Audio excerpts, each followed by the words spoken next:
Hello, नमस्ते students. आज हम थॉर्नडाइक का उद्दीपक अनुक्रिया सिद्धांत थॉर्नडाइक स्टिमुलस रेस्पॉन्स थ्योरी का अध्ययन करेंगे। मनोविज्ञान में बहुत सारे वाद हुए हैं, जैसे व्यवहारवाद हुआ है, संज्ञानवाद हुआ है, गेस्टाल्टवाद हुआ है और मनोविश्लेषणवाद हुआ है। तो उसमें से ही एक वाद था व्यवहारवाद हुआ है।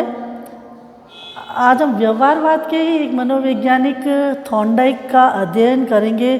थॉर्नडाइक का नाम जो शिक्षा मनोविज्ञान में बहुत ही उच्च स्थान पर है, बहुत ही महत्वपूर्ण है। इन्होंने सीखने के लिए कई सिद्धांतों का प्रतिपादन किया था। उसी में से एक सिद्धांत है थॉर्नडाइक का उद्दीपक अनुक्रिया सिद्धांत। और इस सिद्धांत के बहुत सारे नाम हैं। थॉर्नडाइक का उद्दीपक अनुक्रिया सिद्धांत है, इसका नाम एक तो संयोजनवाद बोले तो भी संयोजनवाद बोले तो भी यही सिद्धांत है, संयोजनवाद। इसको प्रयास एवं त्रुटि का सिद्धांत,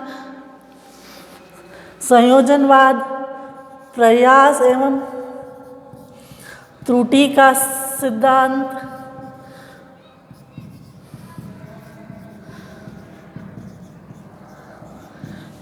एसार थ्योरी, अनुबंध सिद्धांत आदि कई नामों से इसे जानते हैं। उद्दीपक अनुक्रिया सिद्धांत तो ही है नाम। संयोजनवाद का सिद्धांत भी बोलते हैं इसको, प्रयास एवं त्रुटि का सिद्धांत भी बोलते हैं, एसार थ्योरी भी बोलते हैं, अनुबंध का सिद्धांत भी इसे बोलते हैं। तो इसको कई नामों से जाना जाता है। और इसे एक और नाम है प्रयत्न एवं भूल का सिद्धांत। प्रयत्न एवं भूल का सिद्धांत के नाम से भी इसको जानते हैं। तो आप इस थ्योरी को कई नाम से पूछ सकते हैं। अगर संयोजनवाद बोले तो भी आपको इसी का लिखोगे, थॉर्नडाइक का संयोजनवाद। प्रयास एवं त्रुटि का सिद्धांत भी बोलेंगे, एसआर थ्योरी भी बोलेंगे, अनुबंध सिद्धांत भी बोलेंगे, प्रयत्न एवं भूल का सिद्धांत भी बोलेंगे। तो आपके एग्जाम में इनमें से किसी भी नाम पर आ सकता है। तो आज हम इसका अध्ययन करेंगे, थॉर्नडाइक का उद्दीपक अनुक्रिया सिद्धांत। थॉर्नडाइक जो थे अमेरिकी मनोवैज्ञानिक थे और इन्होंने कई पशुओं पर प्रयोग किए थे। सीखने के लिए इन्होंने कई प्रयोग किए थे कि और जो वातावरणवाद था, जो ये थॉर्नडाइक थे, ये व्यवहारवादी थे। और व्यवहारवादी का ये मानना था कि बालक वातावरण से अधिक सीखता है, उसके सामने ऐसा वातावरण प्रस्तुत करो कि वह सीखने के लिए तत्पर हो जाए। तो ये वातावरण को महत्वपूर्ण मानते थे और संज्ञानवाद को महत्वपूर्ण नहीं मानते थे। संज्ञानवाद को महत्वपूर्ण नहीं मानते थे कि इनके लिए मानसिक क्रियाएं सीखने में सहायक नहीं होती थी। ये व्यवहारवाद को मानते थे। और जो व्यवहारवाद था, जो वातावरण को मानता था कि बालक के सीखने में वातावरण का महत्वपूर्ण योगदान होता है। बालक के सामने हम जैसा वातावरण प्रस्तुत करेंगे वैसा बालक सीखेगा। तो सीखने के लिए इन्होंने एक प्रयोग किया। इसके लिए इन्होंने एक भूखी बिल्ली पर प्रयोग किया। भूखी बिल्ली को इन्होंने पिंजरे में बंद कर दिया। एक भूखी बिल्ली ली और भूखी बिल्ली को इन्होंने, ये पिंजरा है, इसके अंदर भूखी बिल्ली को बंद कर दिया और बाहर प्लेट में एक मछली रख दी। क्या रखा? मछली रख दी। और जो पिंजरा था उसके अंदर एक दरवाज़ा बनाया और एक ऐसा बटन बनाया कि जिसको दबते ही ये दरवाज़ा खुल जाता था। ये था बटन। तो इन्होंने इस प्रकार का पिंजरा बनाया उस पिंजरे में एक बटन बनाया जिसको दबाते ही पिंजरे का दरवाज़ा खुल जाता और बिल्ली बाहर आ जाती और भोजन कर लेता। तो इस पर इन्होंने प्रयोग किया। इन्होंने भूखी बिल्ली को पिंजरे में बंद कर दिया और पिंजरे के बाहर मछली का टुकड़ा रख दिया। तो बिल्ली क्या थी, भूखी थी। अब वो मछली को देखकर उछल कूद करने लगी। वो भोजन प्राप्त करना चाह रही थी क्योंकि उसे भूख लग रही थी। तो वो बहुत उछल कूद कर रही थी पिंजरे में इधर उधर। तो अचानक ही उसका पैर क्या होता है, इस बटन पर पड़ जाता है और ये दरवाज़ा खुल गया। और दरवाज़ा खुलते ही बिल्ली बाहर आ गई और उसने अपना भोजन प्राप्त कर लिया और अपनी भूख शांत कर दी। तो थॉर्नडाइक ये सब देख रहे थे। फिर थॉर्नडाइक ने वापस प्रयोग किया, ऐसे ही वापस 2-3 दिन बाद वापस प्रयोग किया। बिल्ली को भूखा रखा और वापस उन्होंने मछली का टुकड़ा रखा। तो थॉर्नडाइक ऐसे निरंतर अध्ययन करते जा रहे थे। तो थॉर्नडाइक ने देखा कि बाद में बिल्ली वापस उछल कूद करती और बटन खुलता मछली को खा लेती। तो वो बार बार इस पर प्रयोग कर रहे थे और उन्होंने ये देखा कि जितनी बार बाद में प्रयोग कर रहे थे तो बिल्ली कम प्रयास में ही पिंजरे का दरवाज़ा खोल के बाहर आने लगी। पहले तो उसे समय लग रहा था, लेकिन बाद में उसको क्या मालूम चल गया और उसको कम समय में ही बिल्ली पिंजरे से बाहर आ रही थी और अपना भोजन कर रही थी। तो थॉर्नडाइक ने यही इस सिद्धांत के बारे में बताया है कि सीखने के लिए सबसे पहले उद्देश्य महत्वपूर्ण होता है। हमें बालक के सामने उद्देश्य और लक्ष्य रखना चाहिए। तो इस प्रयोग में लक्ष्य क्या थी, मछली ये लक्ष्य थी। भूखी बिल्ली इसको प्राप्त करना चाहती थी। और चालक क्या थी, चालक था बिल्ली की भूख जो उसे प्रेरित कर रही थी कि तुम ये भोजन करो। तो सीखने के लिए चालक की भी आवश्यकता होती है और लक्ष्य की भी आवश्यकता होती है।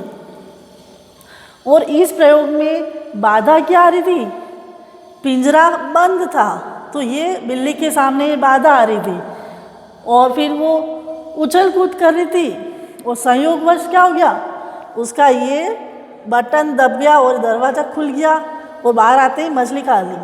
तो उसकी सफलता हो गई, उसका दरवाज़ा खुल गया और उसने बाहर आकर अपना भोजन प्राप्त कर लिया। तो थॉर्नडाइक महोदय यही कहना चाहते हैं कि बालक के सीखने के लिए लक्ष्य की आवश्यकता होती है, चालक की आवश्यकता होती है और एक परिस्थिति की आवश्यकता होती है। उसके सामने हमें वैसे ही वातावरण प्रस्तुत करना पड़ता है, तभी जाकर बालक उसे सीखता है।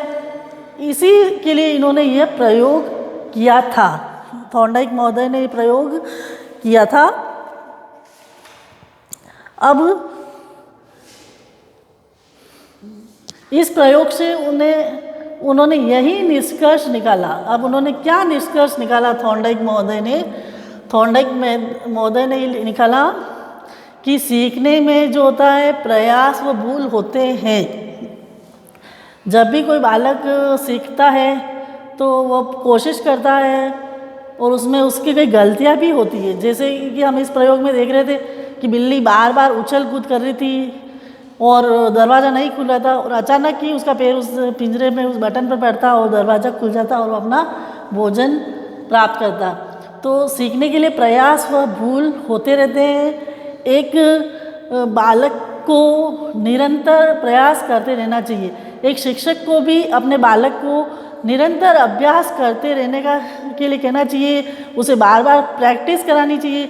जितनी बार बालक जितना अभ्यास करेगा वो उसे उतना ही सीखेगा और बाद में वो उसे कम समय में सीख लेगा। तो सीखने के लिए सबसे पहले शिक्षक को अपने विद्यार्थी के सामने एक परिस्थिति उत्पन्न करनी चाहिए, उसमें उन्हें अनुबंध स्थापित करना चाहिए और छात्र को बार बार प्रयास करने के लिए कहना चाहिए। उसी प्रयास से वह गलतियाँ भी करेगा और गलतियों से सीखेगा और अंत में वो उसे कुछ कम समय में बाद सीख लेगा और वो सीखेगा अवश्य। तो सीखना अनुबंध का परिणाम होता है। थॉर्नडाइक महोदय ने ये कहा था कि ये थॉर्नडाइक का कहना है कि सीखने के लिए बुद्धि की आवश्यकता नहीं होती है। थॉर्नडाइक महोदय का क्या कहना था कि सीखने के लिए बुद्धि की आवश्यकता नहीं होती, वातावरण और परिस्थिति की आवश्यकता होती, बार बार प्रयत्न करने की आवश्यकता होती है। उनका ये मानना था कि बुद्धि सीखने में सहायक नहीं होती। जितना एक बालक प्रयास करेगा, जितने उसकी प्रैक्टिस करेगा, उसको याद करेगा, जैसे कोई सवाल है उसको बार बार उसे दोहराएगा करेगा, कोई उसे पहाड़ा घूना याद नहीं हो रहा है, किसी का आंसर याद नहीं हो रहा, तो जितना बार बार वो उसे दोहराएगा तो उसे अधिक याद कर लेगा, तो इसमें उसे कोई बुद्धि की आवश्यकता नहीं होती। ये थॉर्नडाइक महोदय का कहना था। और थॉर्नडाइक का कहना था कि अधिगम संज्ञान पर आधारित नहीं होता है। ये मैंने पहले ही कहा था कि थॉर्नडाइक संज्ञानवाद को महत्वपूर्ण नहीं मानते। मतलब संज्ञानवाद मतलब संज्ञानवादी थे जो मानसिक क्रियाओं को महत्वपूर्ण मानते थे, चिंतन, मनन, बोध, कल्पना, मूर्त चिंतन, अमूर्त चिंतन, इनको महत्वपूर्ण मानते थे। लेकिन थॉर्नडाइक इसको महत्वपूर्ण नहीं मानते थे, संज्ञानवाद को। थॉर्नडाइक वातावरण को महत्वपूर्ण मानते थे। तो थॉर्नडाइक ने यही निष्कर्ष निकाला है कि सीखने के में बालक को बार बार गलतियाँ होगी, वो उस गलती को बार बार करेगा, लेकिन उसी गलती से वो अंत में सीख जाएगा, और सीखना अनुबंध का परिणाम होता है। और उनका मानना था कि सीखने के लिए बुद्धि की ज़रूरत नहीं होती है, सिर्फ प्रयास की आवश्यकता होती है, और उन अधिगम संज्ञान पर आधारित नहीं होता है, मतलब अधिगम वातावरण पर आधारित होता है। ये थॉर्नडाइक का कहना था। लेकिन फिर जो संज्ञानवादी थे वो बुद्धि को महत्वपूर्ण मानते थे। संज्ञानवाद में आते जीन पियाजे, ब्रूनर, ये सभी बुद्धि को महत्वपूर्ण मानते थे। अब इस जो थॉर्नडाइक का सिद्धांत है, इसका शिक्षा में क्या महत्व है? क्या महत्व है शिक्षा में, एजुकेशन में इसका क्या महत्व है? तो इसका सबसे पहले है लर्निंग बाय डूइंग। क्या है? Learning by doing. बालक को करके सिखाओ, प्रैक्टिस कराओ, बालक को याद करने इन पे जोर नहीं दो, उसको बार बार उस चीज़ की आप प्रैक्टिस कराओ, उसके लर्निंग बाय डूइंग, उसके सामने कोई आप उसे क्रिया कराओ। जितने ज़्यादा बालक क्रिया करेगा तो उसको जल्दी सीख पाएगा, और वह उसके मानसिक स्तर पर अच्छा रहेगा और अधिक समय तक उसके मस्तिष्क में स्थिर रहेगा। तो थॉर्नडाइक महोदय का यही कहना था कि लर्निंग बाय डूइंग, एक बालक को आप बार बार उसको करके सिखाओ, उसको प्रैक्टिस कराओ, उसके सामने वातावरण प्रस्तुत करो, उसके सामने आप समस्या प्रस्तुत करो और प्रैक्टिस कराओ। जितनी अधिक प्रैक्टिस करेगा, उसको जितना वो करके सीखेगा, तो वह उसको अधिक समय तक अपने मस्तिष्क में स्थिर रख पाएगा। फिर इसका शिक्षा में दूसरा महत्व है बार बार प्रयास करना। मतलब बार बार प्रयास करना, ट्राई एंड ट्राई अगेन। हम बोलते हैं ना बच्चों को ट्राई एंड ट्राई अगेन। अगर आप एक बार असफल हो जाते हो तो आप उस असफलता से हारो नहीं, घबराओ नहीं, आप उसके लिए अगला प्रयास करो, निरंतर प्रयास करते रहो। आप अपने लक्ष्य को अवश्य ही अर्जित करोगे। एक बालक का, एक व्यक्ति का अपने जीवन का लक्ष्य होता है, वह उसके सामने कई तरह की बाधाएं आती हैं, लेकिन वह अगर बार बार प्रयास करेगा तो वो उस लक्ष्य को जरूर अचीव कर लेगा। हमारे हिंदी में एक दोहा भी है कि करत करत अभ्यास जड़मती होत सुजान, रसरी आवत जाते सिल पर बढ़त निशान। मतलब कि जो बार बार प्रयास करता है, जो मूर्ख व्यक्ति भी उससे सीख जाता है। इस दोहे का मतलब यही था कि बार बार प्रयास करने से जो जड़ बुद्धि का इंसान होता है वह भी सीख जाता है। तो थॉर्नडाइक महोदय का भी यही कहना था कि आप बालक को बार बार प्रयास कराओ, उसको प्रैक्टिकल वर्क दो, तो बालक उसे अवश्य ही जल्दी सीख जाएगा, न कि आप उसके याद कराओ। फिर इसका जो है शैक्षिक मत है कि मंद बुद्धि और कमज़ोर बालक के लिए बहुत ही उपयोगी सिद्धांत है। मतलब जो मंद बुद्धि के बालक होते हैं, जो कमज़ोर बालक होते हैं, उनको हम बार बार प्रैक्टिस करवाएंगे तो मंद बुद्धि और कमज़ोर बालक भी इस निरंतर अभ्यास से वह सीख जाएंगे। फिर सीखने की क्रिया सरल हो जाती है।